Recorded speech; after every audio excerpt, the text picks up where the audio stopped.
Hey everyone, just before we jump into the episode, if you're listening to this and struggling to build pipeline through outbound prospecting, go and grab yourself a free access to my new prospecting course. It's got lessons on cold calling. It has the script that my last team used to go from 6 meetings a month to 60 meetings per month. I break the exact script down and I give you one of my AI tools so you can build your own version of it. I have a lesson on outbound email, how to actually write that very first outbound email, teaching you the key components, and I give you examples of what good looks like. There's lessons in there on how to use video and voice note prospecting to cut through the noise and grab your buyer's attention. And then there's a whole load of other resources in there and lessons and tools. So if you're struggling to build pipeline, go and grab that now. There'll be a link in the video description. Anyway, let's jump into the episode. Hey everyone, welcome back to the Hit Your Numbers podcast. Today I'm joined by Kate. Hey Kate, how's it going? Good, how are you? Doing really well. Yeah, doing really well. Got a coffee in me now, so that always kind of puts you, I guess, in the right direction, right? A little bit of panic mode earlier, as I was mentioning. So all good now, but super excited to have this conversation. Kate, for the 10 people that don't know who you are, because you've got this really cool story, how about you tell those 10 people, who are you, what are you up to, and then we'll jump into the conversation. Hi, I'm Kate.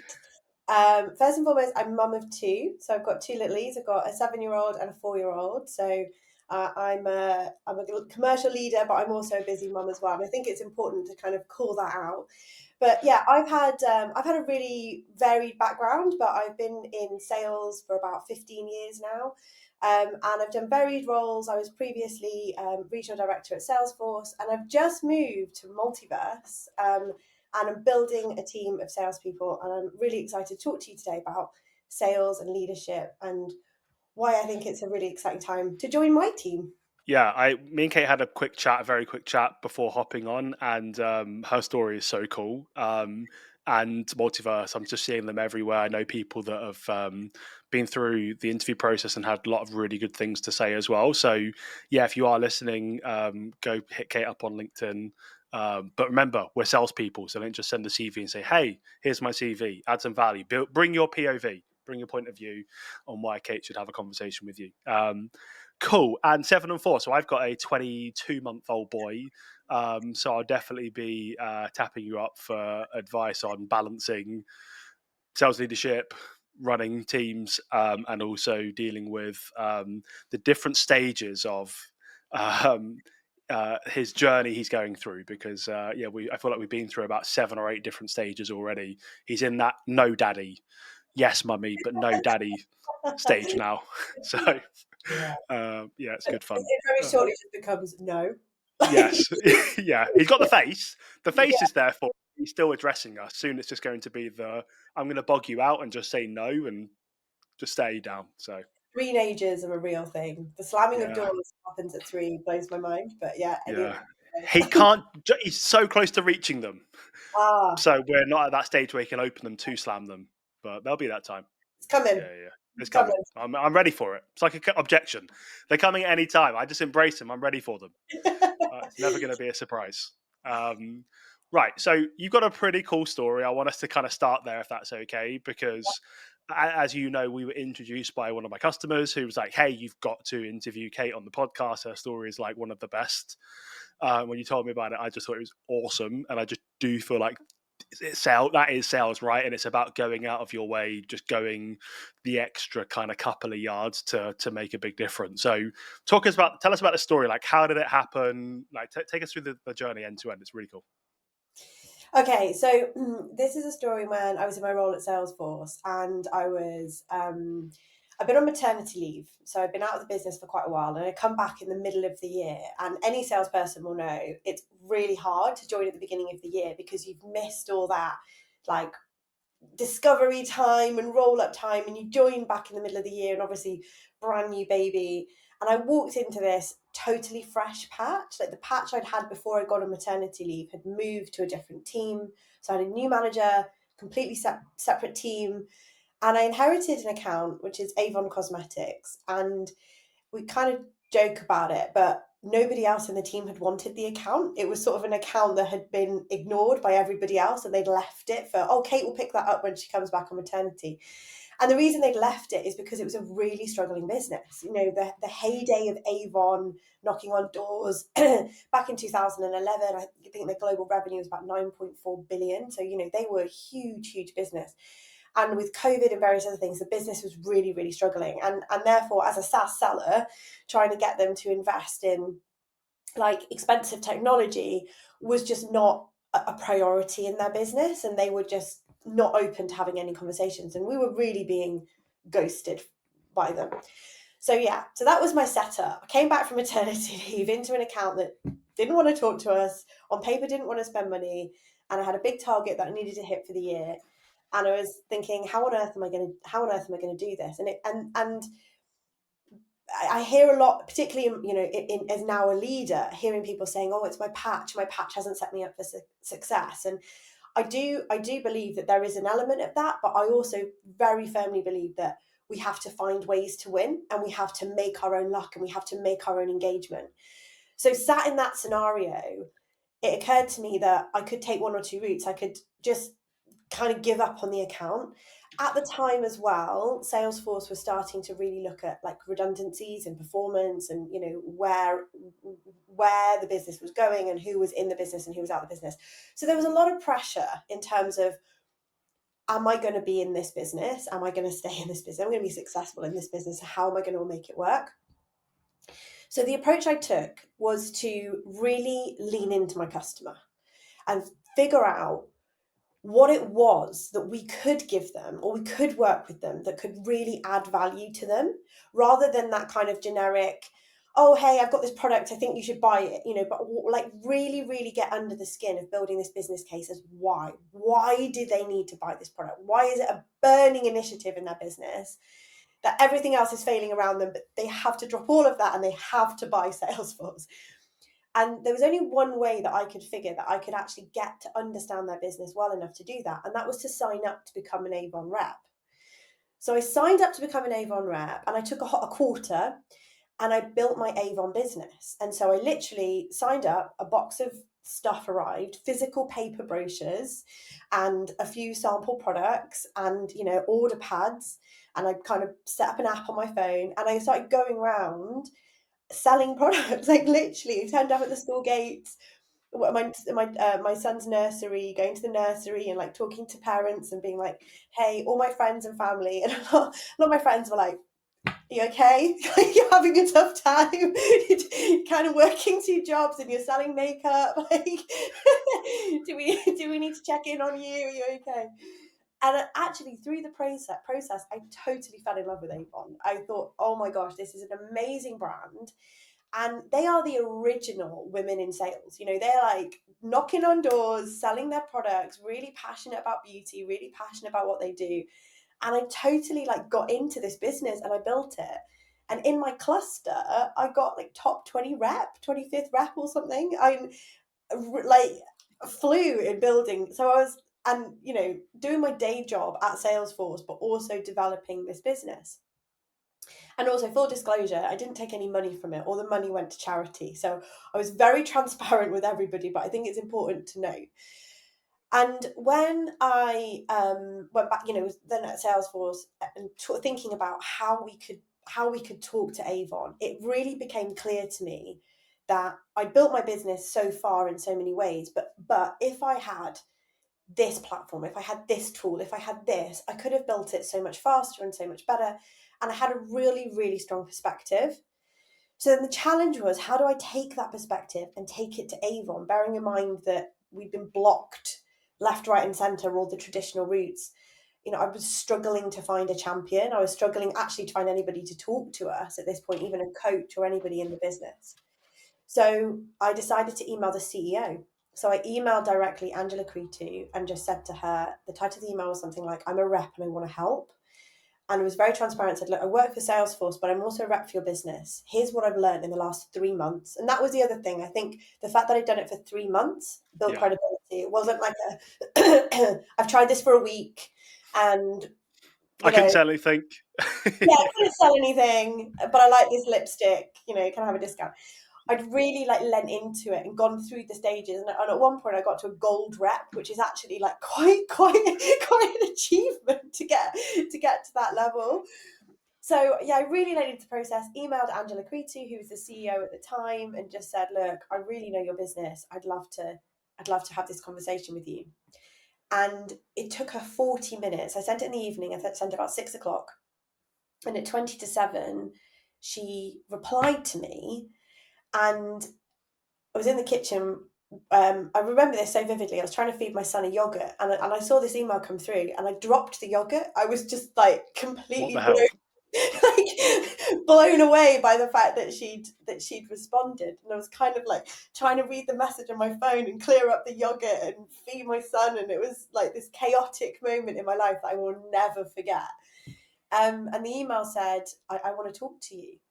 And so we connected, and then she put me in touch with like several people in her leadership team, and that started a journey of partnership. And 3 months later, we closed our first deal for over $2 million. That's so cool.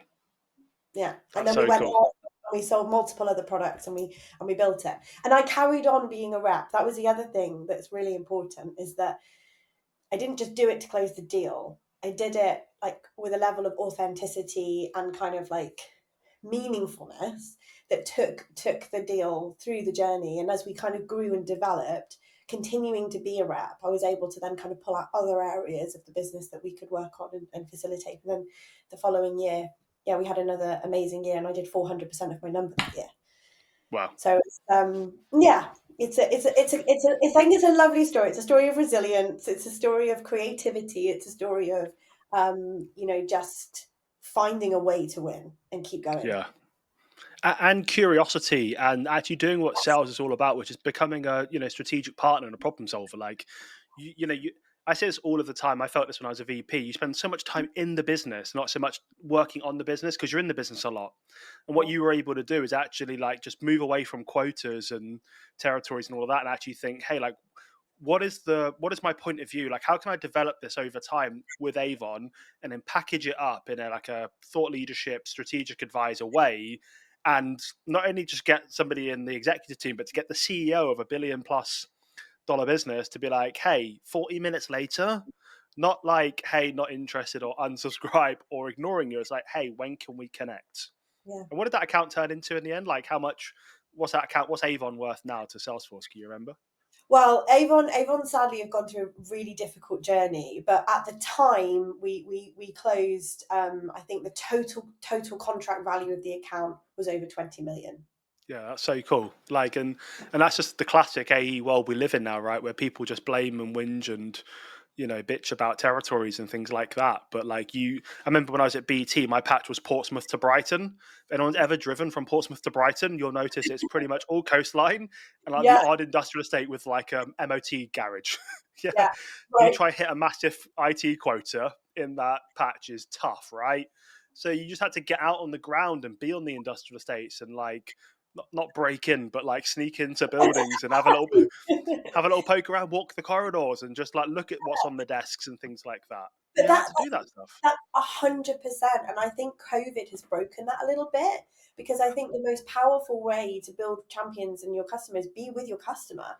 Yeah, Like actually for me, the win, and I've said this to the sales team, is like if you can get like a pass that accesses you into your customers' offices, head office, and you can just get in there and sit in their coffee, like, or shop, whatever, and work from their office, you are in for a win. Like yeah, there's two things for me that are like massive signals, and they're small things, but that is one. And the second thing is if you can get somebody in the C-suite sending you emojis, your deal's done. Like yeah. if you get emojis from somebody in the C-suite as your customer, As long as it's not the middle finger on that, you don't want that emoji. That's yeah, the only emoji you don't really want. okay. The peak That's is to take. That's to slow down. Take a step back. You're being a bit. The DocuSign will get signed. Just give me a 5 minute break. yeah. If you get love heart emojis, like we're You're in. set. You're going to be very rich. Yeah. Yeah. And like, but you know, what I wrote down when you were speaking there is buy his shoes, version 2. Like I used to say to my teams, like really try and put yourself in the VP of HR's shoes. Like what's a day in the life look like? It's Monday morning, it's 9 a.m.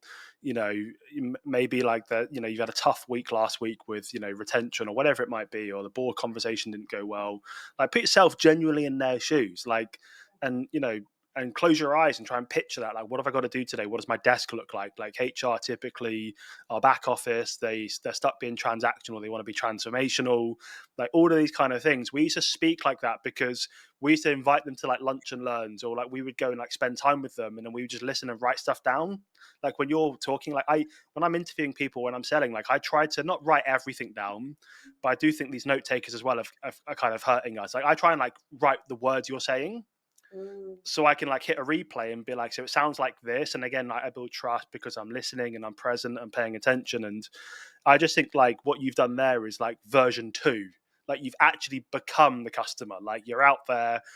Like, are you still selling now, or have you like stopped the Avon thing now? Have you I moved on still from have that? my profile. I don't do it so much, but I Okay. still wear their makeup.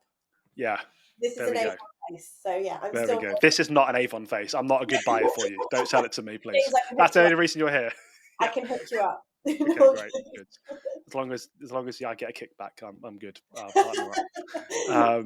But yeah, like I love that, and that's what it's all about. Like again, like if you've got like a bad patch, I don't think it really exists. Like you make it work. Like that's just classic. Kate didn't just like do what everyone else did, is just complain, go to the boss and be like, look, just I need some new accounts.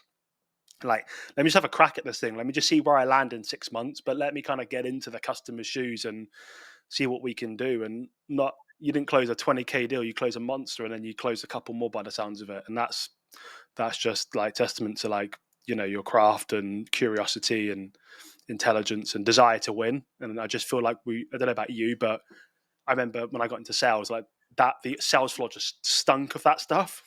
Yeah. Now it's like, oh, it's just a bit stale in the corner. Like it's just not that much of it, and I do think that's part of the challenge. I completely agree. I think also like there is a bit of this feeling of there have been, particularly in larger SaaS companies, there have been several examples of where people maybe have come into a business and they're very lucky, they've inherited a deal. And it's always, what's the 3 T's? Timing, territory, talent, kind of those 3 things. And you might come in and have low talent but have really good timing, and kind of inherited some deal that, particularly in enterprise sales, those deals don't happen overnight unless there is some real special magic that going on there. And actually my deal was really special in terms of the fact that we turned such a big deal around in 3 months. Was like quite bizarre, like exceptional in the sense of that. And because a lot of deals in enterprise are not 3 month turnarounds and they're multi-million deals, there's a lot of groundwork that's gone in over several years. And you can see people walk in and inherit those deals, and then everyone looks at them as like, well, selling SaaS is easy, you just send out the DocuSign, and you've got no perception of what that looks like. And then it creates this kind of disillusion on the sales floor of actually, these people make money because they've just got a good territory, and it's not unfair because I've not got a good territory, and you lose that hunger and that drive. Yeah. So 100% drive and hunger is what's going to make you successful. There is a sprinkle of luck along the way. Let's call it out. But you create that, don't you, by being in the game? Yeah, 100%. But if you're not, driven and hungry and actually want to get it, like it's not going to come to you. Yeah, and I just want to kind of, I've never worked at Salesforce, but I mentioned to you before we jumped up, like when we spoke last week, like I work with a couple of reps at Salesforce on a one-to-one context. Yeah. And when we first started like listening to calls and doing coaching, like when people are like, who are Salesforce? Or we don't have a CRM, we have spreadsheets, and we're a £100 million business. I was like, what the fuck? Right? Yeah. So I think a lot of people just have this perception that I want to go and work at Salesforce because everyone knows who they are, and you just sat there just shipping DocuSigns all day. Let me just be really, really clear. Like that doesn't happen in most cases. And Kate's story is like come from a point of this account at the moment is not a good account for us. It could be. I'm going to hustle now and have to go out and like when I'm dropping my kid off at school, I'm at the front gate shipping Avon products. Like if that Yeah. doesn't validate that, I don't know, then the whole thing is broken. Yeah. I mean, 100%. Yeah. But that's what got me to chairman's club at Salesforce. Like it's that got me there to that level. But yeah. Love that story. It's so cool. And that's going to be a popular one for the listeners, Kate.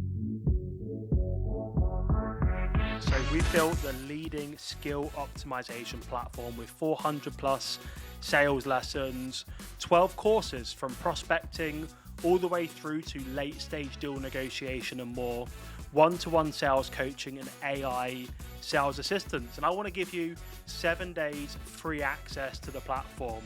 The reason I want to do this is because nobody gets a degree in B2B sales. And after training and coaching hundreds of sales reps and teams in the last 2 years, most haven't mastered critical selling skills, and it's preventing them from being promoted, earning great money, and building a great career in B2B sales. So go to the revenueenabler.com, grab a free trial, and join hundreds of salespeople that are closing their skill gaps and mastering sales. There's a link in the video description. I'm looking forward to getting you set up. Give me a shout with any questions. All right, so let's kind of shift gears now. We're talking a lot about stuff that we can teach, right? Like building a point of view, looking at an account, multi-threading, kind of getting the job done, right? So let's talk about, and you mentioned earlier about building and developing the team. So let's talk about that. So from your perspective, Kate, how do you define a top performer? Like the things that you were talking about in your story, which are, elite. And let's talk about what makes those things different compared to like an average performer that would have complained about that territory, about that account, and probably will miss their number. For sure. I mean, so the role that I'm in now at Multiverse is obviously a very, very different business to Salesforce. Salesforce, 85,000 people. Multiverse is very much scale up. I'm a new RD developing a new patch in a new area. And so absolutely, the skills that I'm looking for now are people who 100% are driven. They have this drive to succeed. They have a drive to build their business and to build their career and to learn. Multiverse is a medic playbook business as well. So there's huge opportunity to learn and develop on the job. And I think a lot of businesses miss that at the moment. But fundamentally, what do you need to be successful? Like, what's the secret sauce? What's the formula? For me, curiosity is absolutely the number one thing. If you're not curious, if you're not, intelligent enough to go and just be humble and ask the questions that you need to ask to get to understand what you need to understand about the customer, you're never going to be successful. Sitting behind a desk and reading, a website is not enough anymore. It doesn't cut it. You need to find other ways to lean in and be creative. So curiosity, really important. And then I think it's just this like innate drive. I don't know how to describe it. The most successful people that I've worked with have just got this inner hunger in them. One of the other regional directors described it as they've got the dog in them. And I totally know what they mean. It's like the dog with the bone mentality. You know what I mean? It's just that and it's just people who do things in their life that just push them forward or take them out of their comfort zone and do things differently. I mean, on top of everything else, I ran the London Marathon 2 years ago, and I'm now training to run the London Marathon next year. And you just, I think people who just naturally have this like, what's my next goal? What's my next challenge? How do I diversify? How do I learn something new? How do I push myself? And that's absolutely the type of people I want in my team, because I think the other stuff you can train. You can train, you can coach, you can support, you can bring out. But if you don't have drive and you don't have curiosity, you're just going to struggle. It's just going to be like against your natural way of being. There's a phrase that I use, and a lot of people who know me will probably be like, oh God, here she goes again. But Meraki. Have you heard this phrase Meraki before? I know the business Meraki, but okay. Well, the original origins of Meraki, it's a Greek word. Okay. And it means to do. I've actually got it framed here. It's like it's in the frame above my. You probably can't read it, it's too small. But it says Meraki. Meraki is a Greek word, and it means to do something with love, to do something with purpose, and to put something of yourself into your work. And I just adore it. I absolutely adore it, because I think that when you live in Meraki, you'll never have Sunday night blues, because you're in your authentic state. Do you know what I mean? You're just like, Yeah. work and home kind of become synonymous with each other, and you are this work person and you are you're kind of the same. And I think you can tell people, or salespeople, who are not really being Meraki. They're there because they're totally money driven. And there are a lot of people that are very money driven. But I think you really need to challenge yourself on that, because it can lead to bad behaviors. You can really do some like questionable things that you think, actually, is that morally the right thing to do? I think we've all been there when we've inherited accounts and we've looked at what's happened historically in deals that have been done. And you're like, I'm concerned about that. Yeah.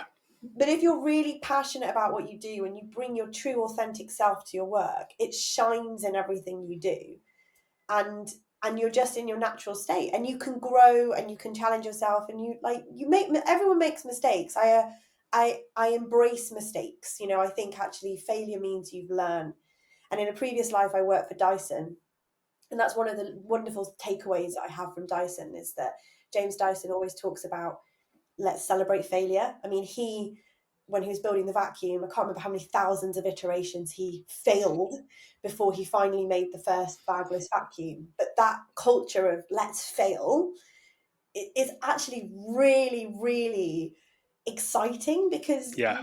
it's a space to grow rather than Yeah. And fail fast as well. fail fast. Yeah, like let's try, let's go, let's send.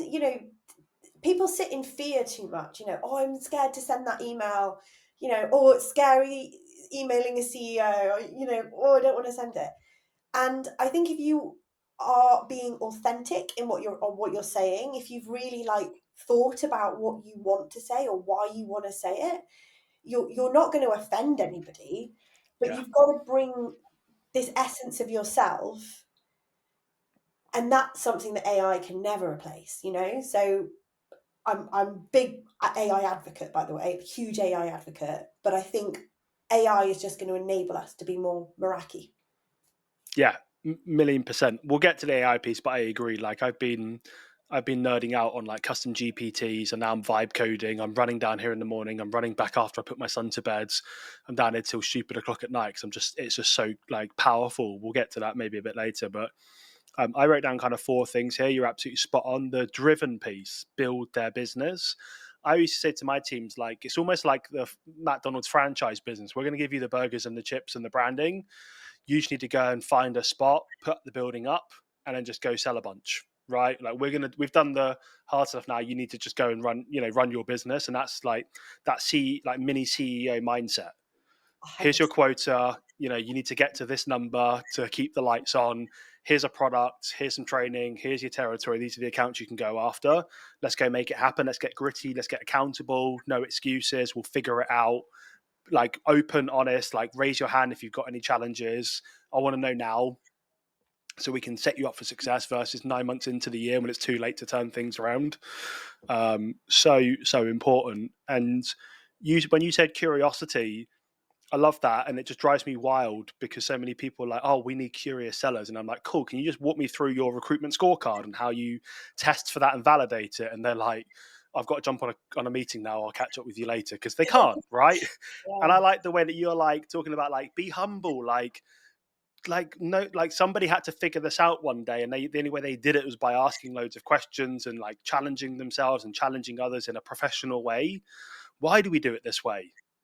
Like, I can't imagine you joined Multiverse and was like, nah, take that playbook, just chop it up, please. We're going to do it this way. Like, you're probably like, hey, that's just out of curiosity. Like, I've maybe not seen it done this way before. How come we do it this way? And why did we do it that way? And how do we come to that conclusion? All that kind of stuff, so that you can really understand it, right? 100%.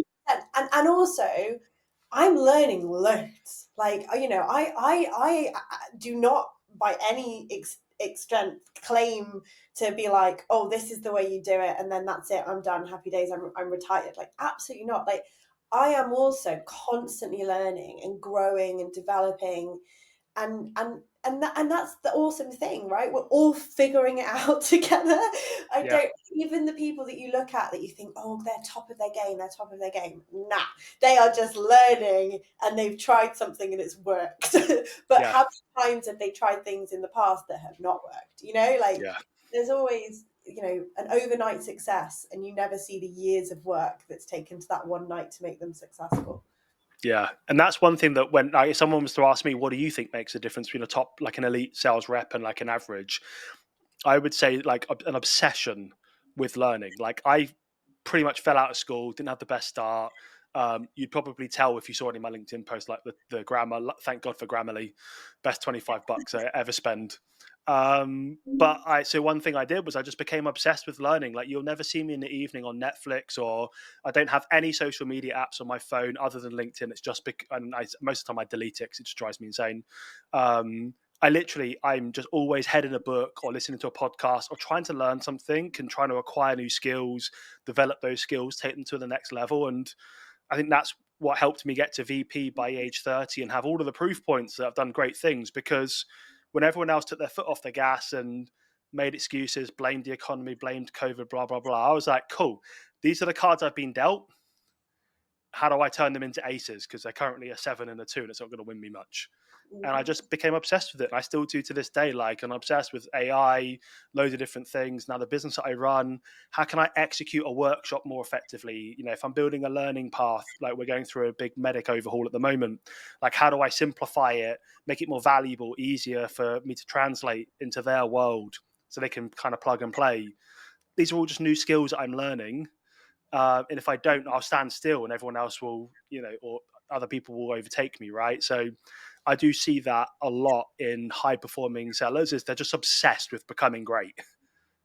Yeah, Right. totally. And trying new things, and seeing if it, and I think the other thing is like, not not everything you hear is going to work for you. You're going to, like, what works for one person to be successful is not definitely your path. I think you have to bring your own flair to it. You Yeah. have to bring your own uniqueness to it. You have to bring your own ideas to it.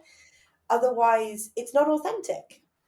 And definitely take ideas from as many places as you can get. But once you've got that information, you've got those ideas, like, right, how do I make this James? How do I make this Kate? Yes. And that's how you also build your own personal brand. That's how you actually then stand behind something, because you're just passionate about it. You Yeah. just you just love AI podcasts, like. Yeah. And that's the third thing I wrote down is I wrote down passion, and I wrote it down for two reasons. One is like really clear that you were passionate about Salesforce, to go out of your way and become an Avon rep and passionate to want to solve big business problems for other organizations. Of course, we all want to earn the good money, but a big part of that has to be an obsession with and being passionate about helping the customer win. If they win, I win, kind of thing. So I think there's that one part. The other thing is like being passionate about what you do. So Yeah. many sales reps, like I get reps every now and then book a coaching session with you, like, dude, I just need help like getting out of this place and getting into a new job.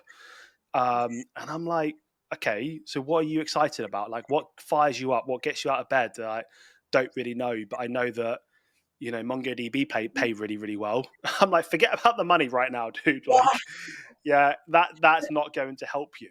yeah, and that company probably won't pay them well, because Yes, they're there for the wrong reasons. Like, the best sellers in the world don't really look at their base salary, right? The base salary is like fine. yeah, Like, I yeah, don't expect to ever see my base salary because I'm in kickers. Like, do you know what I mean? Like, you've almost, it's irrelevant. Do you have kickers? What's those are the questions you want to ask an interview. Like, yeah, base, okay, you've got to keep the lights on, but what point do the kickers hit in? What are the and how spiffs? many people are in them? How many people are in them? What do the spiffs look like? Can I really see this? And actually, it's a really good point, because one of the questions that came up in my interview with Multiverse is, my AVP Ben Tolliday, he's one of the reasons I've joined Multiverse, because he's just brilliant, absolutely brilliant. He was telling me about the attainment of people at Multiverse. I think the industry average is about 30%. Multiverse is well above 60%. And he was talking to me about some of the earnings that people at Multiverse earn, and like the average earning in AV is like above £500,000. It's Wow. absolutely massive. And he Yeah. was telling me this, and I was like, is it though? Like, can you actually? Is it actually? And he's like, do you want me to sit down and show you my payslips? And I was like, yes, I actually do. And so you kind of like, you have to qualify it, but I want to see what successful people make. You know, I want to see what the top of the top are making. Yeah. Not because I'm interested in the base salary. The base salary is like great, but how long before I pay off my mortgage? Like that's the mindset you've got to get in, right?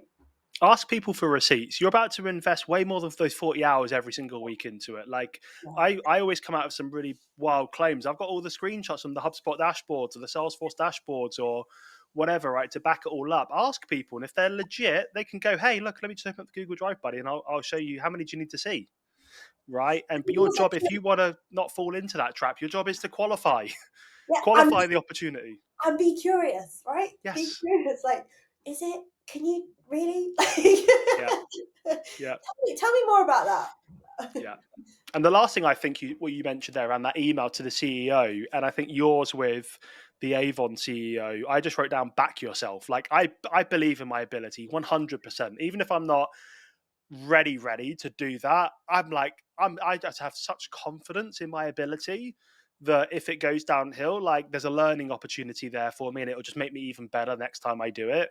I'm just not afraid to make a mistake. I was on a call the other day with a rep, and they were like, I'm just a little bit nervous picking up the phone in front of like a whole sales floor of people that have been here for ages.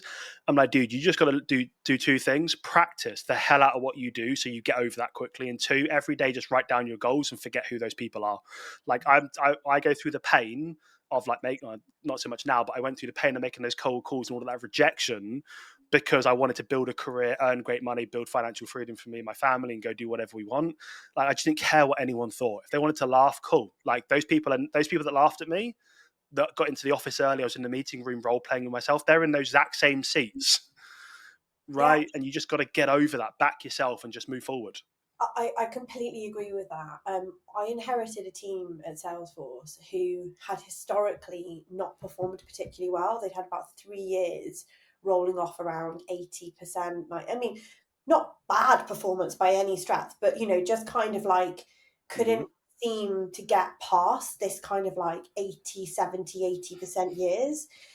And when I inherited them, my first meeting with them, I sat down in the room and I was like, right, let's talk about your pipe. And everyone, like, they'd forgotten how to win. Like, they had forgotten what it felt like to smash the gong, right? And it was just kind of such a palpable feeling in the room where it's very easy to compare yourself to everybody else in the room and be, oh, I'm only at 10% of my year and everyone else is at 60% and we're at, going into H2 and oh my God, I'm never going to catch up, I'm never going to catch up. And you've totally got to run your own race. And it's easier to say than do, because I see it all the time with salespeople where they lose their confidence and they get themselves in this little rut, and then they're kind of stuck in the rut and they're kind of doing these safe behaviors because they just want to hit like the participation. They just need to hit that so that there's this fear they're going to lose their job or whatever. And you kind of get in this little like hamster wheel of, Yes. I just need to hit this, I just need to hit this, and it's going to keep me safe. And it will keep you safe, but it's never going to make you spectacular. And the first thing, and pretty much the only thing I did with that team, is start celebrating. So we just started celebrating the smallest wins, Yes. like tiny stuff. I was like, smashed it. Like you've never done that before, but you've done this. Let's do things really creatively. Let's shake it up. Let's do things differently. We ran this thing called a cupcake campaign where we started looking at our customers and we started celebrating their successes and sending them cake. So like one customer did a rebrand and we sent cake to their office. It's, congratulations, you've done a rebrand. We love it. And that got reposted on LinkedIn, and the rep was blown away. He was like sending me screens. I was like, oh my God, they've reposted it. And that is almost more exciting than closing a deal, because it's the start of this engagement. It's the start of winning in your account. And that momentum just carried on and carried on. And as a team, we did 125% of our number that year. That's so cool. So you just have to like find things that are going to fire you up. And maybe it's sending cupcakes, right? Yep. Not closing deals. I'm sure every sales leader is going, oh God, don't listen to her. Like, it's not what we need to do. But it's getting that belief back. It's getting your spark back. It's getting that, yes, you know, and turning those teams around to then become spectacular. And two of my team that year, or three of them got promoted and two of them got marked as exceptional, which is like less than 1% of Salesforce gets marked as exceptional, and two of my team did. Well, which is that's what it takes. You just got to think outside the box, right? yeah. Get creative. Creativity is such an important thing to look in salespeople. I was telling you, I think I might have told you, but I wrote a book recently, and again, kind of just shows like if you just really put your mind to it and back yourself, you can do things. Like I struggled at school, you know, and now I'm writing, you know, it's not a massive book, but I wrote a book on like champions, like champion playbook, like, because we spend so much time with opportunities. If it's not the right person, it can cost us mega, right? And I didn't write it to sell it. And in fact, like I've only just put it on the website. I've not sent it to Amazon. The plan is not to sell it like and make a load of money from it. It's there to actually just reach out to sales leaders and be like, hey, congratulations on like this celebration, like you mentioned, like congrats from stepping up from AE to VP. I remember those days, terrifyingly exciting. Yeah. Here's a tool that might help you overcome a challenge that I faced when building your sales organization. Right, like just use something to celebrate, like the cupcakes. Like actually, there's a rep that I work with at Salesforce, and she sent branded cupcakes to the CEO of this company on game day. He's a big Arsenal fan, right? Like you just have to get creative, and like spending 30, 40 pounds to like potentially win a 500 grand deal. That feels like a good deal to me. Yeah, yeah. Or you could just sit there and just blast 1,000 emails and blame, you know, email delivery. Yeah, you got to invest something, either Yeah. monetarily or time or energy or effort or Yeah. But I don't want to skip on what you said around the small wins. So my first VP job at Staff Circle, we were selling like HR tech. You know, VPs of HR would say after they signed the DocuSign, like I always thought this would be a spreadsheet thing. yeah. I always thought we would do this on paper, right? Holiday requests, like manufacturing businesses and things like that. And, you know, so we were like really educating the market. So it was tough at first. We had a great outcome in the end, but it was tough at first. So I wanted to celebrate the small win. So in HubSpot, I integrated Slack or Teams, and I would just have these little channels and be like, okay, cool. Once we've developed or properly actually qualified a champion, such a small thing, Yeah. right? That has a big impact on our deal. It would send us Slack notification. We'd all celebrate. Or Kate's just booked a meeting with a tier one account. Celebrate. Kate's just moved a new business meeting into the qualified stage. Celebrate. Like these are just the small wins that compound, right? And they push us towards close one. You got to celebrate those things. Unfortunately, if you're like selling a mid-market or enterprise solution, it takes 6, 9, 12 months to 2 years to close, and you're only celebrating closed one deals. Like that's a tough old gig to not get any virtual high fives. Yeah, particularly for salespeople. Yeah, like we run off coffee and high fives, right? Like, Yeah, literally. I used to love on the sales floor. Like I remember like closing deals and like we'd have our headsets on and we'd go over to the bell with the customer on the phone, like, do you want me to ring the bell? And they'd be like, go for it. And you'd yeah, smash the bell and they loved that. And the whole sales floor would like 100 people be looking at you. And I'm like, just for like 60 seconds, I'm the dude, right? The commission's great, but like I'm the dude right now, close. And like we love that stuff. Celebrate those things. It fires us up, 100%. Yeah. you know? Kate, your story is really really cool. I'm conscious of your time, but I like I said to you earlier, like I've heard a lot of really good things about Multiverse. So if there's an like, AE, SDR, whoever it is listening to this call right now, Yeah.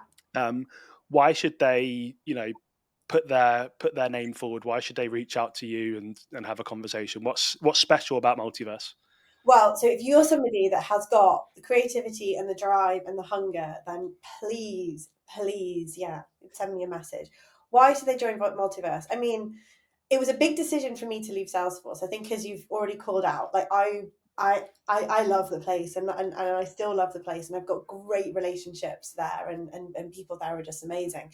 But I joined Multiverse because Multiverse is really, really special. Like, I haven't worked somewhere where you walk onto the sales floor and there's this palpable feeling of success. Like, I don't know how else to describe it to you, but everybody is just like pumped.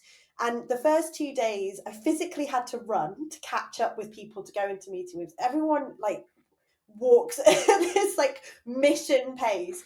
They get into the meetings, we get the meetings done. The meetings generally finish early, which is again like this incredible thing because, you know, I've always been in meetings where we arrive, we have a little chit chat, and then we, you know, get it done. And it's a really exciting place. Everyone is on a mission. They've got huge growth plans. They're already like growing phenomenally as a business. And it's just a really exciting time to be part of it. Really exciting. I'm building a team, a brand new team. This isn't me inheriting anything. We're building it out from scratch. If you want to come and build your business, you know, be the CEO of your business, work with me. You know, I'm here to support, to coach, to develop, to champion. I'm absolutely the champion of my people, champion of my team. This is the time. This is the time. It's a really exciting time. Love it. Like I've interviewed, I don't know, we've done 50 episodes now, loads and loads of sales leaders, and you are definitely somebody that I would like to go and work for. I just get a sense, Kate, that you'd actually put in the time to make me great. Obviously, like as sales leaders, like my point of view on this and my kind of mentality always when I was a VP was to retire myself. If I can get my people to a point where they're all elite, they don't need me anymore. Not that I'm like officially retiring myself, but when I decided to quit my job and start this business, I felt so good doing it because in the 11 months I worked with the last team, they were like at the beginning, I was going into like call reviews or deal reviews or one-on-ones, and they were like just like all over the place. Towards the end, they were coming and going, I know exactly what you're going to say. I listened to the call with IBM. This is where I went wrong. Here's my plan to fix that. And this is how I'm going to implement it. I'm like, cool, dude. Like, they start to look through the same lens as me. So like, it takes a bit of time, but there are very few leaders out there that will invest that. And I just get the sense that you've got the scars, you've been in the trenches, you know what it takes, and you'll put in the right amount of time to develop your people. So if you are listening to this, I would highly recommend reaching out, even if you just want to learn a little bit more about Kate's story because it's so cool. But highly recommend reaching out and having a conversation with Kate. Thanks, James. No worries. All right. So we'll wrap there. I'd love to get you back and kind of talk a bit more about like that development piece. Like how do you actually run that? How do you do that over like a couple of quarters to ramp reps up? And then what's that continuous plan look like? I'd also love to learn a little bit more about your approach on actually the really nuts and bolts of that Avon piece. Like what did you get up to? Like really the finer detail. Because I think there's a massive learning in that part alone. Like if we take the story out of it, like what did you actually do? Like what did you read up? Did you look at their annual report? Did you what was that multi-threading approach? How did you do pre-call planning? What was you looking for? How did you follow up? All those little kind of moving parts I think would be world class. But for now, I'll let you get on with your day. Thank you so much for spending the time. Thank you. I've loved it. It's been really fun to talk to you. Awesome. All right, I'll see you later. Cheers, Kate. Bye. All right, thanks for listening to this episode. I've got something else I want to give you before we wrap up here. So we've built the leading skill optimization platform with 400 plus sales lessons, 12 courses from prospecting all the way through to late stage deal negotiation and more, one-to-one sales coaching and AI sales assistance. And I want to give you 7 days free access to the platform. The reason I want to do this is because nobody gets a degree in B2B sales. And after training and coaching hundreds of sales reps and teams in the last 2 years, most haven't mastered critical selling skills. And it's preventing them from being promoted, earning great money, and building a great career in B2B sales. So go to the revenueenabler.com, grab a free trial, and join hundreds of salespeople that are closing their skill gaps and mastering sales. There's a link in the video description. I'm looking forward to getting you set up. Give me a shout with any questions.